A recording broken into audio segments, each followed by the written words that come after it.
Imam Ghazali mengatakan kalau kamu tengok kepada orang yang lebih, kepada orang orang kafir, dan kamu melihat orang kafir ini adalah orang yang tidak beriman kepada Allah, jangan terburu-buru kamu menghukum kepada dia itu adalah lebih hina daripada kamu, karena kamu tidak tahu apakah penghujung kamu dan apa penghujung dia. Kalau penghujung dia itu baik, bukankah dalam hadis diceritakan tentang orang yang membunuh 99 orang, digenapkan menjadi 100 orang, lalu akhirnya bertaubat kepada Allah dan diterima taubatnya, walaupun belum sedikit amal yang dilakukan oleh orang tersebut, Allah terima dan masukkan syurga oleh Allah sebelum beramal apapun juga, baru niat, baru azam, baru kekuatan nak bertaubat. Bukankah di zaman Nabi Musa ada seorang yang alim, seorang yang doanya mustajab, seorang yang disanjung, tapi pada penghujungnya adalah digambarkan oleh Allah Subhanahu wa taala sebagai ulama usu. Sebenarnya As bin Ba'ura orangnya saleh, zahirnya penghujungnya adalah nasibnya tidak baik, wal iyadu billah. Idzan kalau melihat orang kafir, jangan terburu-buru menilai kita lebih baik daripada dia sebelum penghujung yang menentukan. Saya tak tahu penghujung saya apa dan penghujung dia apa. Memang kita adalah membenci kepada kekufurannya, tapi bukan kepada individunya. Karena individunya kita tak tahu penghujung nasib orang itu macam mana.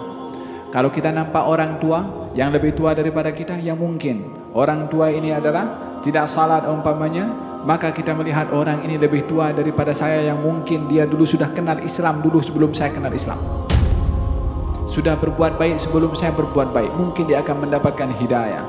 Kalau kepada orang yang lebih muda umpamanya, yang kita nak anggap dia lebih hina, kita lihat kita lebih dulu berbuat dosa sebelum dia berbuat dosa. Tengok sentiasa kekurangan diri dan kelebihan yang ada pada orang, maka baru kita akan melihat kalau diri kita itu memasuki pintu tawadhu. Tapi selagi masih kita mempertahankan kita punya ego, dan ini bukan perkara, ini ego, dia macam gunung yang kuat ada di kepala dan juga di dada setiap orang, yang setiap orang mau dihormati dan akan tercabar emosi marah kalau orang tidak hormat kepadanya. Fahim tom? Kata Abu Yazid Al-Bustami, orang itu dikatakan tawadhu kalau tengok dirinya tak ada nilai. Lepas itu bukan hanya itu saja, adalah melihat dirinya lebih hina, lebih rendah berbandingkan kepada orang lain. Kata baginda Rasulullah ketika mengajarkan tentang tawadhu, rubba ash'ath aghbar madfu' bil abwab law aqsam 'ala Allah la abarrah.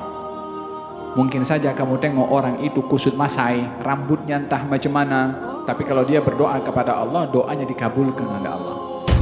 Orang yang mungkin tidak kusut masai, pakaiannya rapi, mungkin pun pakai selendang juga, mungkin pakai serban juga, mungkin pakai kopiah juga, belum tentu itu adalah satu nilai kualiti di sisi Allah Subhanahu wa taala.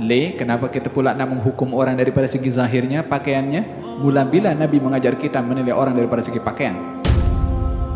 Ini agama adalah agama menilai hati orang. Yang dinilai oleh Allah adalah hati orang. Dan kita adalah berkonsepkan kepada agama ini tersebut tidak berhak menilai kedudukan seseorang daripada apa yang kita nampak. Sebab Nabi tak pernah menilai orang daripada apa yang dia nampak.